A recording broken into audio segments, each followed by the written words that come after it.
केतुध्वज, आज तुम हमारे सामने बंदी बने हुए खड़े हो।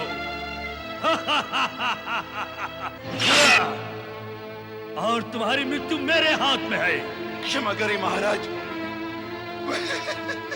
मुझे क्षमा करें। मैं आपकी अधीनता स्वीकार करता हूँ। अपना राज्य आपके चरणों पर समर्पित करता हूँ। महाराज, मुझे क्षमा करें। केतुध्वज, तुम पराजित हो चुके हो, इसलिए हमारे अधीन तो हो ही चुके हो। और हारे हुए शत्रु का राज्य भी विजयी राजा के अधीन होता है। सब कुछ आपके अधीन है महाराज, परंतु मुझे क्षमा करें। मुझे क्षमा करें महाराज, मुझे क्षमा करें। तुझे क्षमा कर दिया तो मेरे मन को शांति कैसे प्राप्त होगी?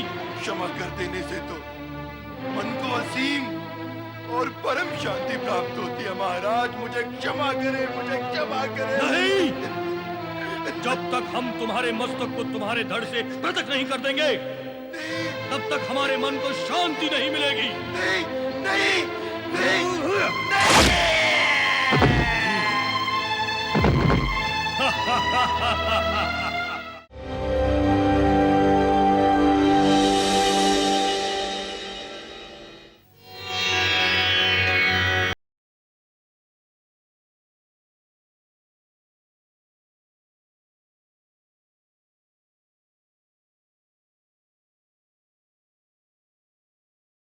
ओम नमः शिवाय।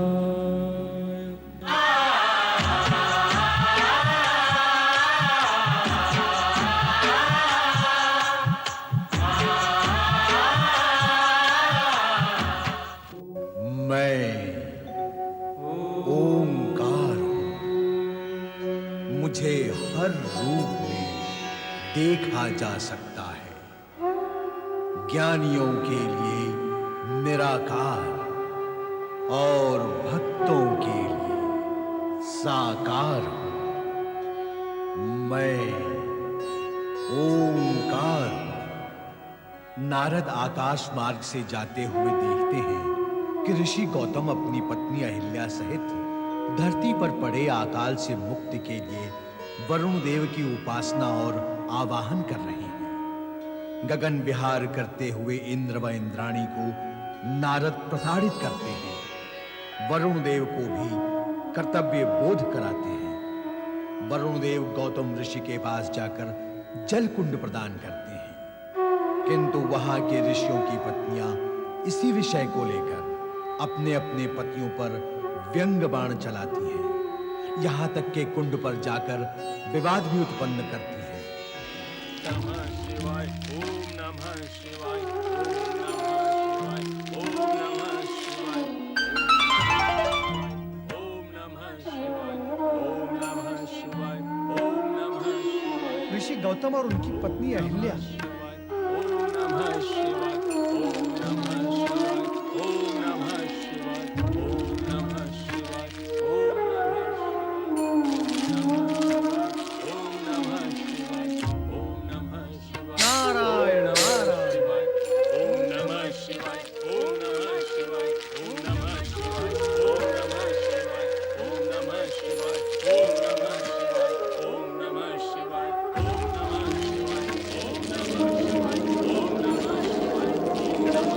नमः शिवाय, ओम नमः शिवाय, ओम नमः शिवाय, ओम नमः शिवाय, ओम नमः शिवाय, ओम नमः शिवाय, ओम नमः शिवाय, ओम नमः नारायण नारायण।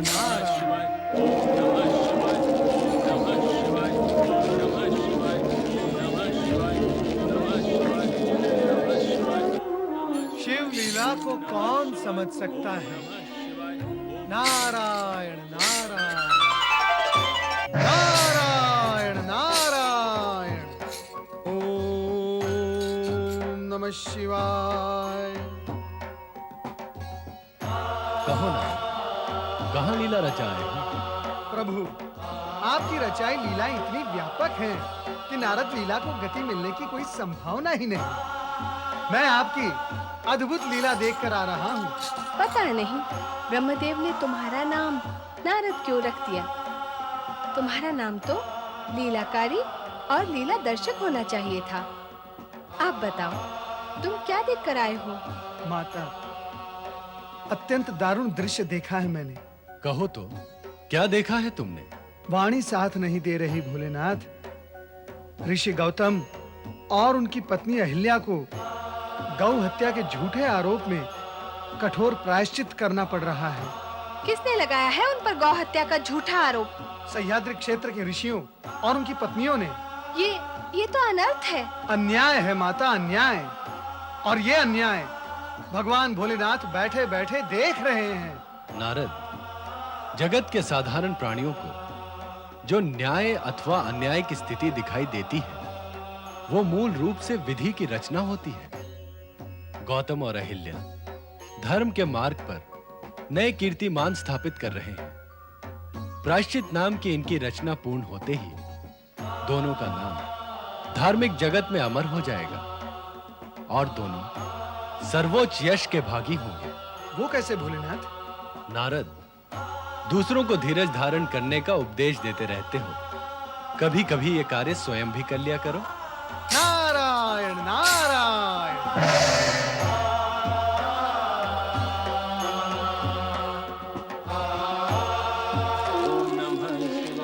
ओम नमः शिवाय, ओम नमः शिवाय, ओम नमः शिवाय, ओम नमः शिवाय, ओम नमः शिवाय, ओम नमः शिवाय, ओम नमः शिवाय, ओम नमः शिवाय, ओम नमः शिवाय, ओम नमः शिवाय, ओम नमः शिवाय, ओम नमः शिवाय, ओम नमः शिवाय,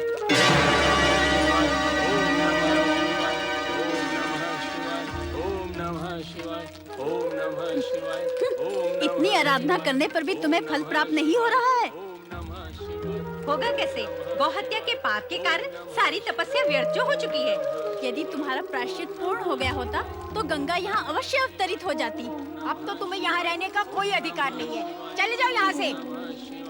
ओम नमः शिवाय, ओम नमः शिवाय, ओम नमः शिवाय, ओम नमः शिवाय। उत्तर नहीं देती? ओम नमः शिवाय। कहना नहीं मानती? जाती नहीं यहाँ से। ले जाती है। जाओ यहाँ से।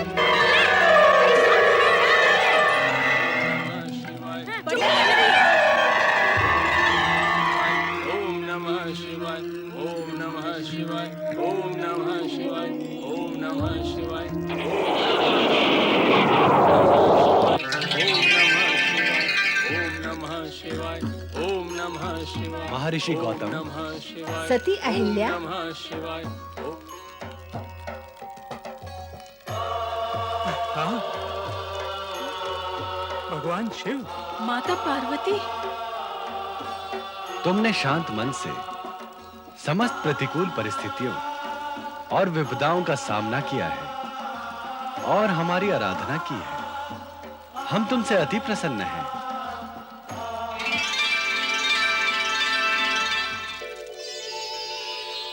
आप धन्य हैं ऋषिवर गौतम और देवी अहिल्या। आप धन्य हैं। आप दोनों ने शिव आराधना करके हम तीनों को प्रसन्न किया है। आपकी तपस्या अन्य ऋषियों के लिए आदरणीय होगी।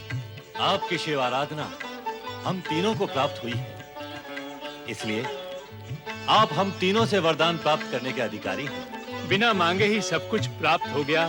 हरि हर ब्रह्मा जी, आप तीनों तथा माता पार्वती के दर्शन की प्राप्ति से बढ़कर और क्या इच्छा अथवा वरदान हो सकता है?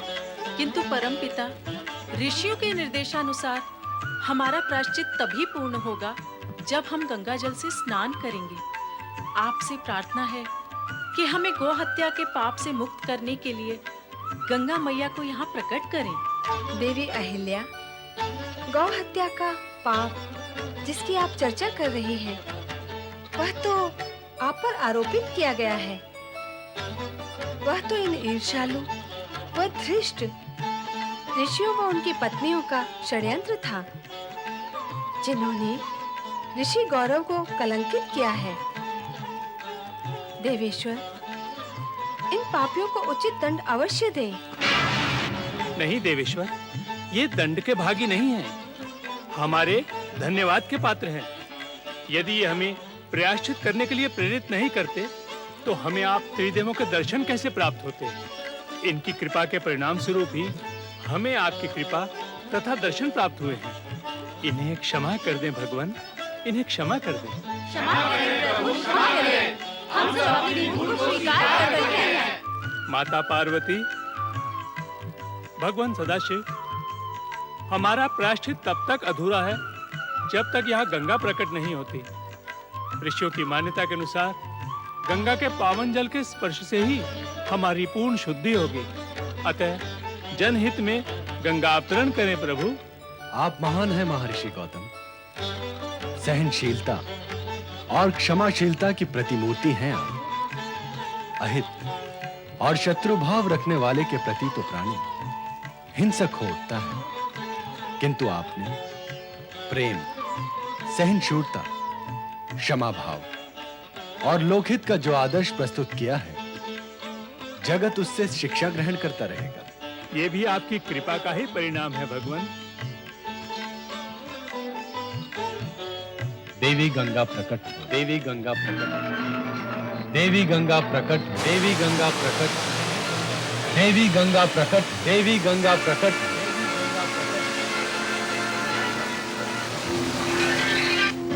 गंगा मैया की जय, गंगा मैया की जय, गंगा मैया की जय, गंगा मैया की जय, गंगा मैया की जय, गंगा मैया की जय। देवेश्वर, मेरे लिए क्या आज्ञा है? देवी गंगा, तुम्हें महर्षि गौतम वो उनकी पत्नी अहिल्या के कामना का सम्मान करते हुए गोमती नाम से इस जलकुंड में निवास करना होगा। तत्पश्चात यहीं से पूर्व दिशा की ओर प्रवाहित होना होगा। ब्रह्मगिरि से पूर्वी समुद्र तक तुम्हारा प्रवाह जन जन का कल्याण करेगा। त्रिदेवों की आज्ञा से विमुख होने का न मुझमें साहस है न शक्ति, और फिर ये लोक कल्याण का कार्य है जिसे मैं सहर्ष करूंगी। किंतु इस लोक कल्याण के कार्य के लिए मुझे आपसे एक आश्वासन चाहिए देवादिदेव। कैसा आश्वासन गंगे?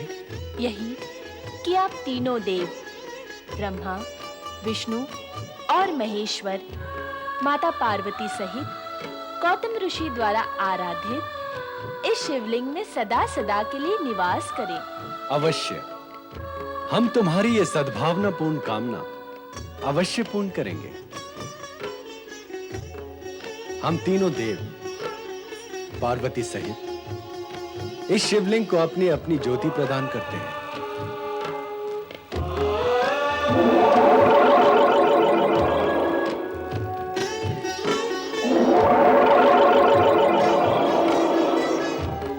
अब ये परम पावन ज्योतिर्लिंग त्र्यंबकेश्वर ज्योतिर्लिंग के नाम से प्रसिद्ध होगा और वैवस्वत मतवंतर के 28वें कलयुग तक जन जन की कामना पूर्ण करता रहेगा।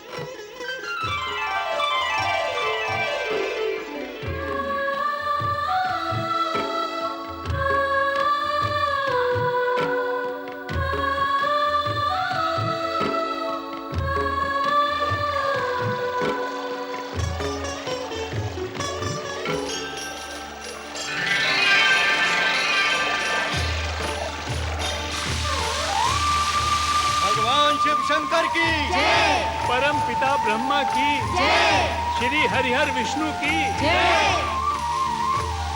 शिव के भक्त जनों ने पुकारा जब संकट पड़ने पर, शिव के भक्त जनों ने पुकारा जब संकट पड़ने पर, तब तब ज्योतिर्लिंग में पधारे अजर अमर शिव शंकर।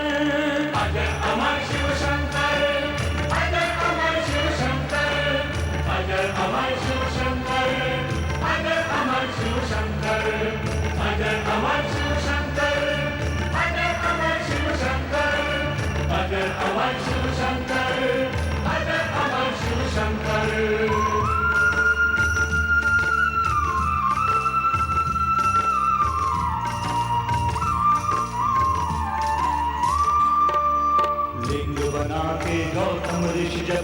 की साधना करने लगे, तब गौतम अहिल्या सम्मुख शिव शंकर जी प्रकट हुए। गौतम ऋषि की सुन के प्रार्थना गंगा गौतमी भी आई। वहाँ की गंगा गौतमी बाद में नदी गोदावरी कहलाई। भोलेनाथ का ज्योतिर्मय लिंग तब से त्रयंबक कहलाया। मनोवांछित फल पाया जिसने इनका दर्शन पाया। श्रद्धा से जो आते यहाँ पे होते मनोरथ उनके सफल। शिवमय होके रह जाता है उनके जीवन का हर पल। शिव की जय हो, शिव की जय हो, शिव की जय हो, शिव की जय हो, शिव की जय हो, शिव की जय हो, शिव की जय हो। देवी अहिल्या तथा ऋषि गौतम की प्रार्थना पर भगवान शिव ने मां गंगा को पुकारा और देवी गंगा ने प्रकट होकर ऋषि गौतम व उनकी पत्नी अहिल्या का सम्मान करते हुए ब्रह्मगिरी के जल कुंड में निवास किया तथा गंगा गोदावरी के नाम से जलधारा बनकर बहने लगी। धन्य है शिव भक्त गौतम और अहिल्या। किंतु एक अन्य शिव भक्त विदर्भ के राजा सत्यरथ की कथा शिव कोप तथा शिव कृपा का अनूठा उदाहरण प्रस्तुत करती है। शिवाय ओम नमः शिवाय ओम नमः शिवाय ओम नमः शिवाय ओम नमः शिवाय ओम नमः शिवाय ओम नमः शिवाय ओम नमः शिवाय ओम नमः शिवाय ओम नमः शिवाय ओम नमः शिवाय ओम नमः शिवाय ओम नमः शिवाय ओम नमः शिवाय ओम नमः शिवाय ओम नमः शिवाय। स्वामी, आज का प्रदोष व्रत विशेष महत्व का है। आज आपको भगवान शिव को सहस्त्र आहुतियां देनी है। प्रिय, मुझे गुरुदेव की बताई गई विधि के अनुसार व्रत की विधि पूर्ण करनी है। इस सत्य का मुझे ज्ञान और स्मरण है। शास्त्र आहुतियां पूर्ण किए बिना मैं यहाँ से नहीं उठूंगा। ओम नमस्ते अस्तु भगवान विश्वेश्वराय स्वाहा।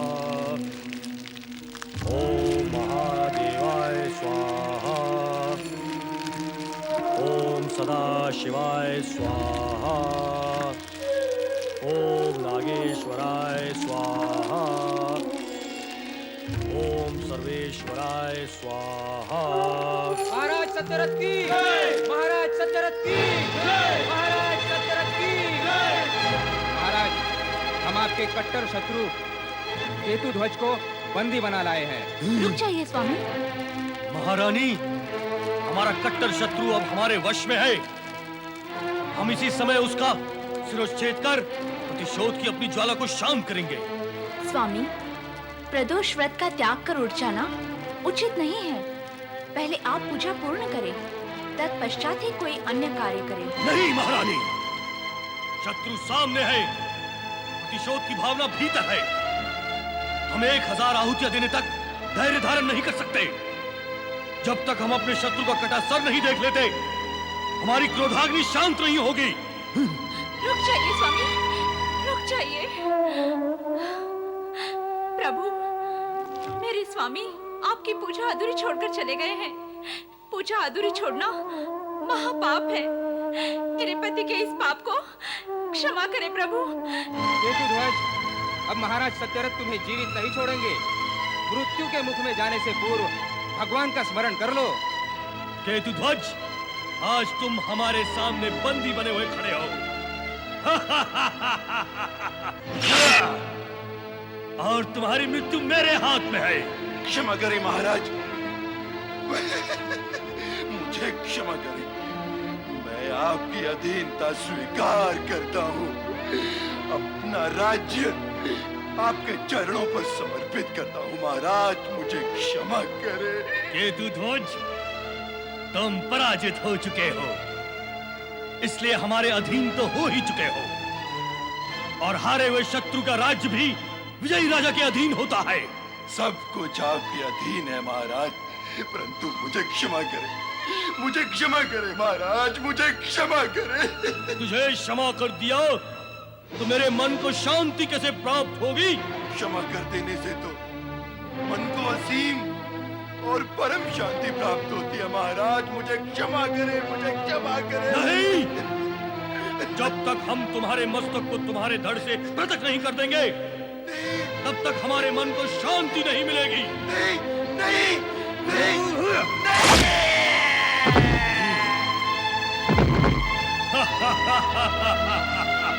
महाराज सत्यरथ की जय, महाराज सत्यरथ की जय, महाराज सत्यरथ की जय।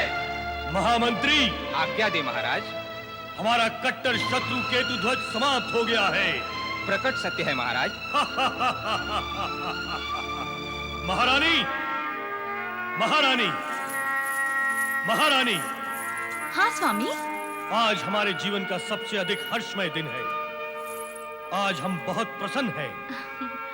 हमने अपने सबसे बड़े शत्रु को धराशायी कर दिया है।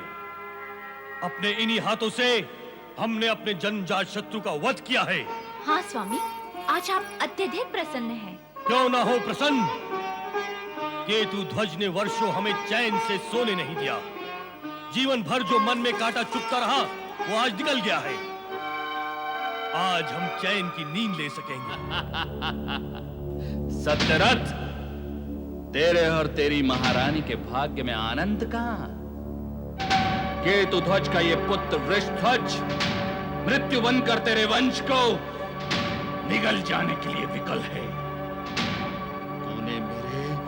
तूने मेरे पिता की निर्मम हत्या की थी। उसी पिता का ये पुत्र वृषध्वज तुझे प्राण दंड देगा। रे हत्यारे, जो पीड़ा तूने मुझे दी थी, वही पीड़ा मैं तुझे दूंगा। प्रतिशोध लूंगा मैं, प्रतिशोध। महाराज, महाराज, विदर्भ राज सत्यरथ अपनी महारानी के साथ वन विहार के लिए इसी मार्ग से जा रहे हैं। आजा सत्यरथ, आजा। आज तेरा दुर्भाग्य और मेरा सौभाग्य एक ही केंद्र में जा रहे हैं।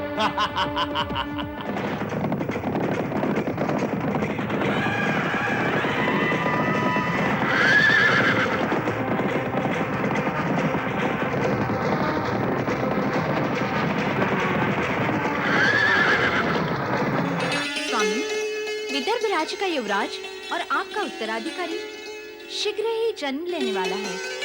आप उसके स्वागत की तैयारियां आरंभ करें। हमारे आने वाले युवराज के स्वागत की तैयारियां पूर्ण हो चुकी हैं महारानी। उसके जन्म का उत्सव तो हम अपने शत्रु के मरण के उत्सव से भी अधिक धूमधाम से मनाएंगे।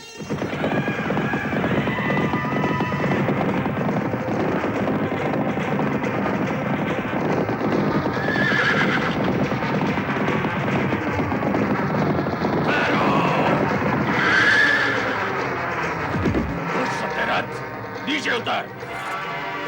अपने पिता की मृत्यु का प्रतिशोध मैं तुम्हारे मस्तक को धड़ से पृथक करके लूंगा।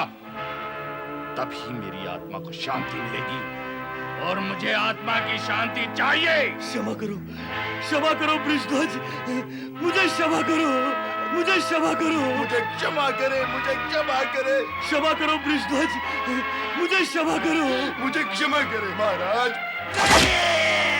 मुझे क्षमा करो। क्षमा नहीं, प्रतिशोध।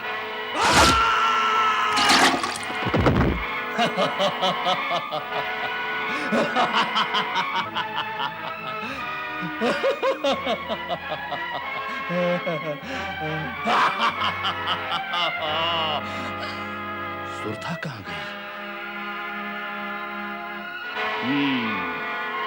तेरे गर्भ में मेरे शत्रु का पुत्र पल रहा है। मैं तुम दोनों को जीवित नहीं छोड़ूंगा सुरथा। तुम्हारे साथ साथ मैं उसका भी वध कर दूंगा।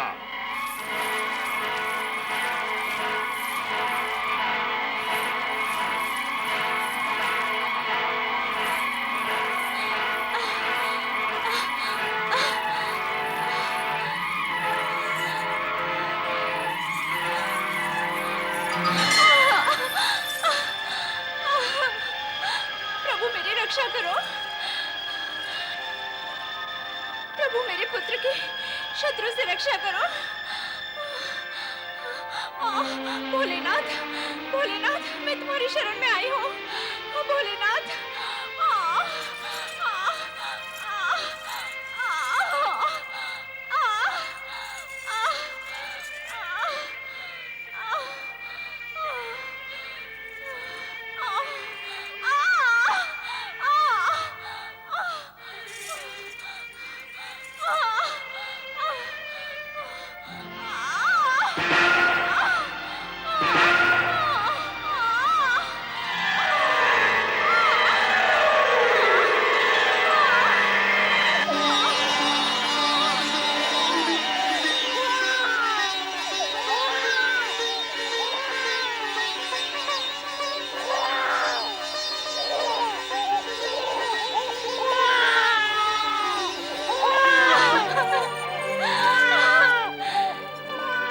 दुर्भाग्य पे रो रहा है पुत्र?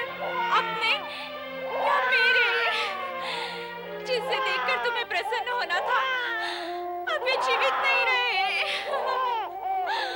विधवा हो जाना मेरा दुर्भाग्य, और पैदा होकर अनाथ हो जाना तेरा दुर्भाग्य है। अब भगवान शिव ही तुम्हारी रक्षा करेंगे। हे प्रभु, मैं इसे तुम्हारी शरण में छोड़े जा रही हूँ। अब तुम ही इसकी रक्षा करना।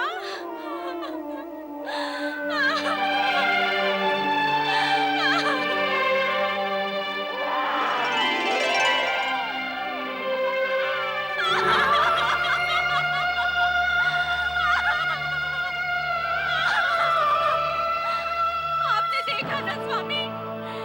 नहीं देखा? आप देख नहीं सकते, लेकिन आपकी आत्मा तो देख सकती है। हमारा सर्वस्व लूट गया, शेष कुछ भी नहीं रहा। मैंने कहा था ना स्वामी, आप प्रदोष पूजा अधूरी छोड़कर भगवान शिव का अपमान ना करें। आप नहीं माने, आप नहीं माने। भला वो क्यों मानने लगे? उन्होंने अपना प्रभाव दिखा ही दिया। शत्रु ने आपके प्राण ले लिए। जब आप ही जीवित नहीं रहे, तो मैं भी जीकर क्या करूंगी? जब आप ही प्राणहीन हो गए स्वामी, तो मैं प्राणवान रहकर क्या करूंगी? मैं भी आ रही हूँ स्वामी, मैं भी आ रही हूँ। मैं आ रही हूँ स्वामी।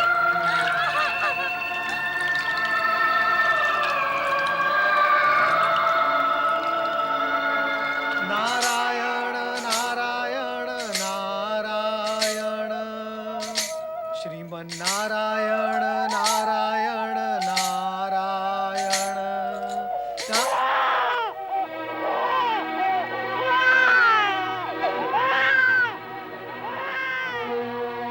अरे, शिवालय में नवजात बालक रुदन कर रहा है।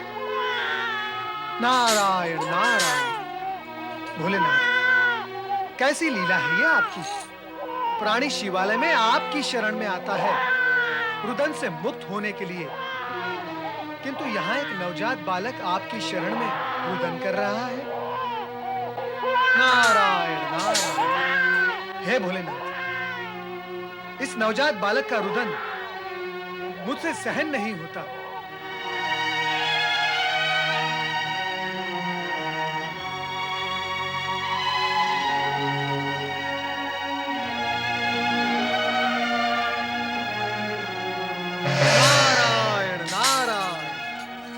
त्रिकालदर्शी, नारद का प्रणाम स्वीकार करें।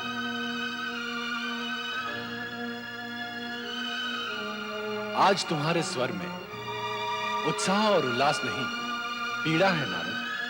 भोलेनाथ, भीतर से पीड़ित हूं, और भीतर से निकला हुआ स्वर पीड़ा में भीगा हुआ ही होगा ना? भीतर की पीड़ा का कारण? ऐसा कौन सा कार्य और कारण है जो आपको ज्ञात नहीं भोलेनाथ? राजा सत्यरथ मारे गए और उनकी रानी भी मृत्यु को प्राप्त हो गई। शिवालय में पड़े उनके नवजात शिशु का रुदन मन को विदीर्ण कर देता है। इतना सब जानते हो नारद, तो क्या ये नहीं जानते कि राजा सत्यरथ ने प्रतिज्ञा करके उसका निर्वाह नहीं किया? प्रतिज्ञा करके उसे ना निभाने का ही दुष्परिणाम है। मान्य है भोलेनाथ, मुझे मान्य है, किंतु इसमें उस नवजात शिशु का क्या दोष है? वो अबोध तो आपकी शरण में पड़ा विलाप कर रहा है भोलेनाथ। निर्दोष और शरणार्थी को दंड नहीं मिलेगा नारद, उसकी रक्षा अवश्य होगी।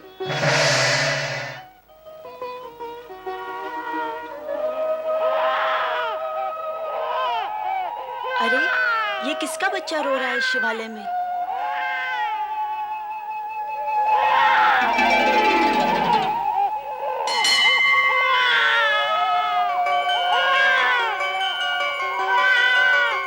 कौन छोड़ गया यहाँ इसे? कैसी निर्दयी माँ है, अपने बच्चे को यहाँ सुनसान में छोड़कर चली गई। नवजात बालक को यहाँ छोड़कर जाते हुए उसकी छाती भी नहीं फटी। ऐसी भी कोई माँ होती है? अरे अरे राजा बेटा, क्यों रो रहा है? क्यों रो रहा है? अभी आती है तुम्हारी माँ, अभी आती है। ये बालक किसका है? अरे ओ अभागन, कहाँ चली गई? चंद्रमा जैसे सलोने बच्चे को यहाँ छोड़कर। अरे बोलोगी, कौन है इस बालक की माता?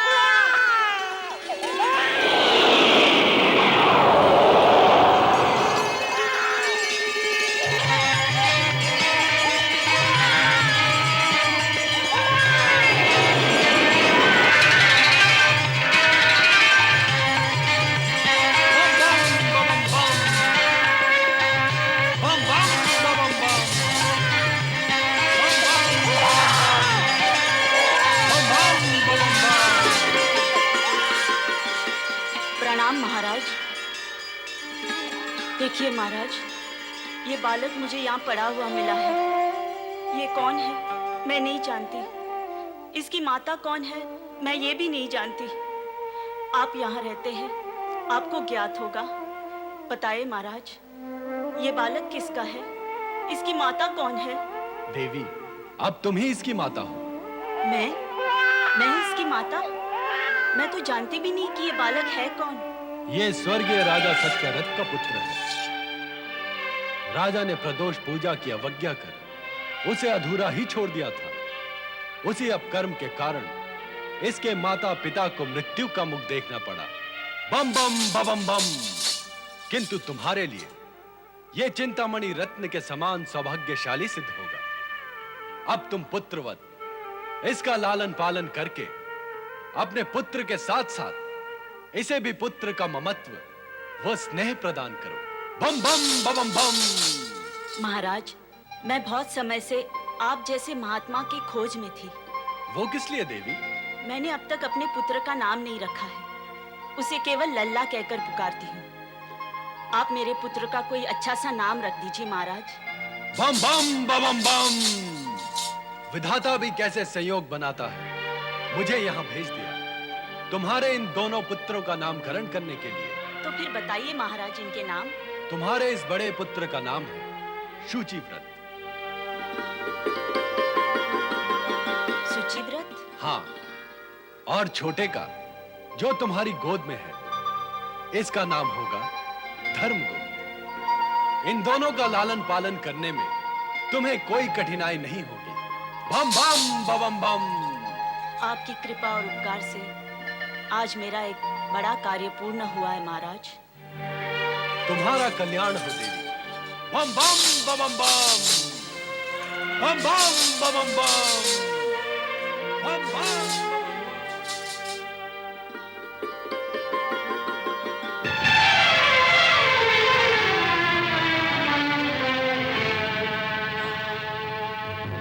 तुमने किसी गर्भवती स्त्री को इधर से भागते हुए देखा है? नहीं नहीं महाराज, मैंने किसी को नहीं देखा।